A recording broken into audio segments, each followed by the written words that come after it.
Hey guys, Dave from Nerdarchy. 4 nerds, by nerds, hang out with a couple nerds. I'm Ted. And I'm Ryan. And welcome to another edition of What Does Your Race Say About You, the Tiefling?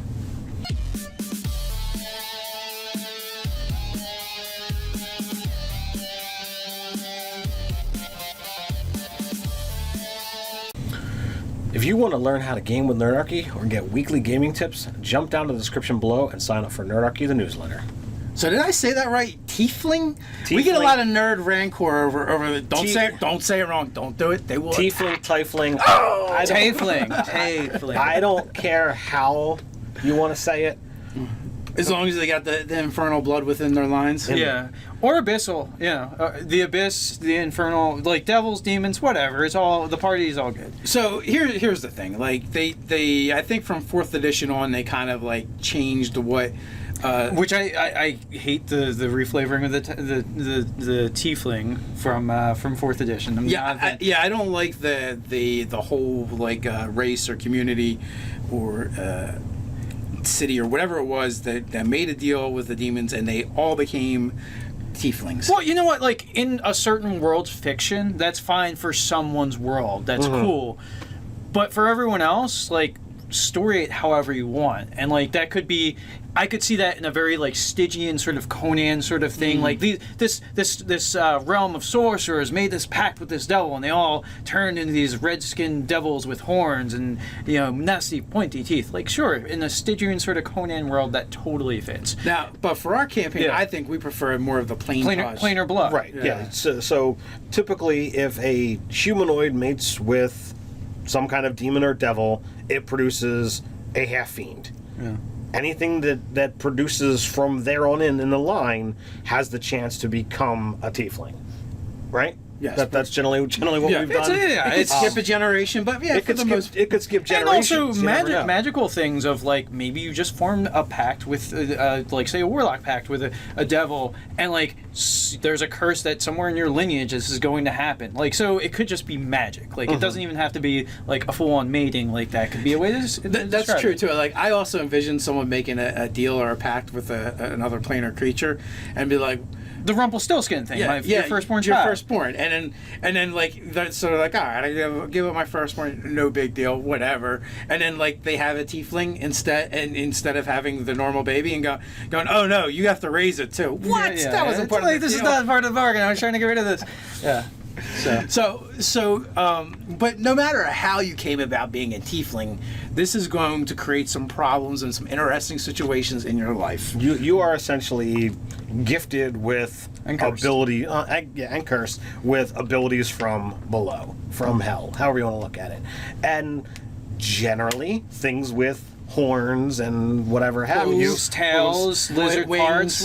Like the cool thing is the variety by which you can describe your character. Your character can look like just about anything. Like any of the demons or devils, look at them. Like decide if you want your bloodline to be abyssal or infernal, and like look at any of those demons. You can have your character have any of those like traits, and you can decide how subtle they are or not. And part of your origin story, like your character themselves may not actually know where their bloodline stems, but you as the player or the DM might want to figure that out because it can be incorporated into the story later on. It's you can basically get to play Hellboy if you're into that. Yeah. Well, that's the other thing I was going to say as a tiefling, you're gonna have to decide if you're gonna really like your character really owns it or is kind of like tries to hide it, tries to shun their heritage and kind of really do the opposite and really say no, I'm okay. This isn't me at all. Are they the paladin of the holiest deity they can find and try to like suppress their like darker urges and impulses, or do they go as brutal as possible and become like a barbarian? And just like let it into the bloodlust. But I also feel like you don't necessarily have to be, no matter which spectrum you want to go with. I mean, those are opposite poles. Yeah, you don't actually have to be evil though. But when I say own it, like you could just be like, well, this is who I am. You can just the ultimate anti-hero. Yeah, well, you can accept it and just be like, look, deal with who I am, regardless of your alignment and your player choices. Or it can be like all right, you come after me, and I'm coming right after you with the powers of hell. Well, and also too, like the idea of like major armies of good and evil, like that's a very like Dungeons and Dragons-esque tropes or like Judeo-Christian sort of thing. Like I think in a very like old world sort of thing, when you talk about, like, you look at old mythologies, there's only just power, right? So, I mean, you could get those from more nefarious sources, for sure, like consorting with demons and devils, but it's just about having power, and it depends on how you use and incorporate that power. So, if you have a very pragmatic character, like, well, this is a resource that's at my disposal, why wouldn't I use it? Right. And also, like, it just occurred to me too, like, an interesting way to go with playing a tiefling is, what if you kind of decided not to go infernal or abyssal, and went with like otherworldly, like you know, going along the lines of the otherworldly patron packs from the warlock. More Cthulhian. Yeah, more Cthulhian. Like, you could flavor it and change it up a little bit.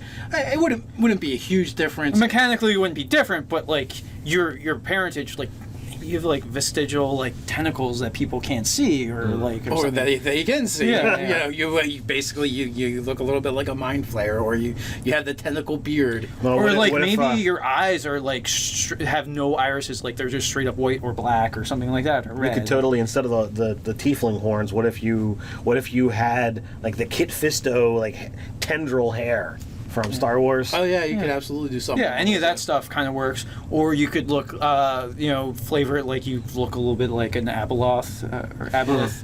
So with the eyes, like, because it doesn't really change how you see things or anything, but just, you know, you look like and maybe a your freak. skin has like a cast of like it's slightly wet, and you like to take baths whenever you can to keep your skin moist, and you know, like all these sort of like Lovecraftian sort of. I really feel like the tiefling, more than any other race in D&D, is really effective visually because of how others are going to perceive you, because of the way you look, right? And you know, that kind of that kind of prejudice, or or it could even be the other way. It could be like a worship almost, depending on if like the culture's kind of on the dark side. Yeah. But this is going to affect the way you portray that character and their perspective of the world around them. You know, they could be walk around shell shocked all the time, or they could be uber aggressive because they're just used to people being aggressive to them. Yeah, they've got to be on their toes, because either someone's going to attack them, or come after them to put them on a pedestal. Or they might try to avoid everyone entirely and just be stealthy. Like, if your class is a rogue, it's because you're like used to lurking in the shadows, or or you walk around just very covered up, like maybe you wear a veil or something. Yeah, it's been half a decade since you've ever gone through the main gates of a city, because you don't even bother anymore, because you've been turned around so many times. It's just easier to go over the wall. Yeah. So there's definitely different things like that you could play up. And it gives you all these like nuances to drop during the game session with role playing. What's the word I'm looking for? Like mannerisms and gestures and odd ticks and stuff like that.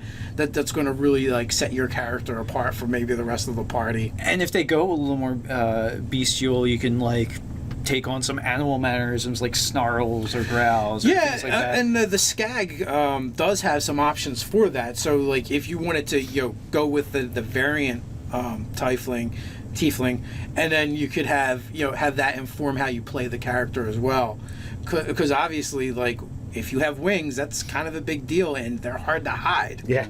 And especially bat wings, Well, or they could be like kind of comically undersized. So like, because the one from the Skag, they don't allow you to actually fly, right? No, they do. Oh, wow, okay. Because I was gonna say, like, even the baseline player's handbook one, you could have wings. They just might be tiny, or just they wouldn't be functional. I feel like those would be easier to hide. Yeah, if you wanted to, for sure. And also too, like when you think about the obvious choice for the tiefling is the Infernal patron pact of the warlock. If you're being that class, but so I created a pre-gen, and I made her. The idea was her familial bond for her warlock was to be the pact of the fiends, but she became Fey pact because it's like this Fey goddess or god got her away from that pact, and her grandsire basically.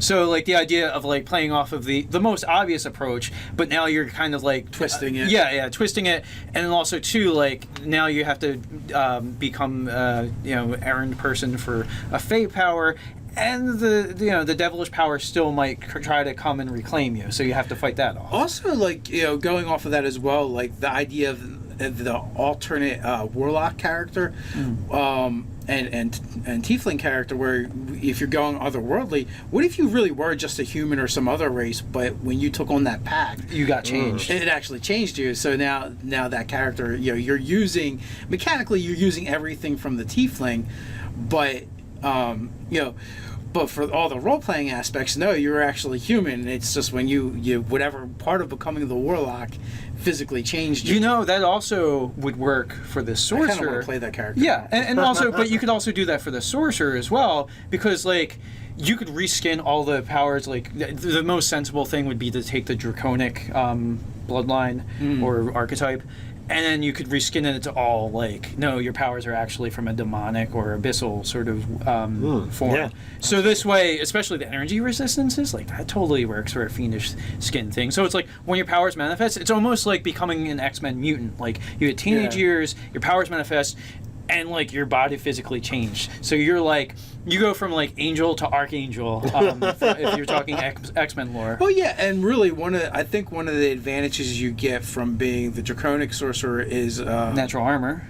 well, And the resistance and what other charisma. Your charisma-based checks with dragonkind. Well, it would be real easy to just say switch that. it's demons and devils. Yeah, to the whatever you want it to be, whether it's abyssal or infernal. I think they gain a language draconic. You change it to abyssal or infernal. So yeah, that would be another way to go, which would be kind of interesting and unique. And I feel like in our campaign, that's more of the route we want to go with. Using tieflings. Yeah, so that's this happened by magic, as opposed to like, I mean, and breeding is also a potential thing. So breeding, magic, some kind of some kind of pact, which is magic. True. Yeah. But basically, right. So your warlock and your sorcerer, like we discussed. Well, what if your character isn't either of those, but you're the ancestor of such, and then that just keeps manifesting throughout their bloodline. The same way a tiefling would anyway. It's just the origin story is slightly different. And in our world, since we have these pockets of chaos magic and whatever have you that literally have the ability to affect things any which way we want, what if you went afoul of one of these things and it just so happens that at that moment that chaos magic was touching the planes and it bestowed that upon you? It's a possibility. I mean, that's again like "F you, it's magic" type of situation. Well, I'm saying another option, another story angle. And even if we wanted to have one civilization that has like the 4th edition origin story, not for all of them, but we could be like, oh yeah, this storm ravaged through this land, and like, oh, everybody got mutated into a tiefling. It's a possibility, but just again, we just don't want to say all. Right. All not all tieflings. It's not as flavorful. It's not as useful for our world. We just don't dig it. Not fans. Yeah. So I mean, I think that about wraps up the Tiefling. If you guys have any cool Tiefling characters you want to put in this Tiefling, all right. If you want to correct the pronunciation, you can do that in the comments below. Tell us about. They will put links to videos of how to pronounce it. Yeah. So share your coolest Tiefling characters in the comments below, and don't forget to like, comment, share, and subscribe. You can check us out on Patreon, and Patreon is us in a good way. Or you can check out the articles over on nerdarchy.com. So until next time, stay nerdy.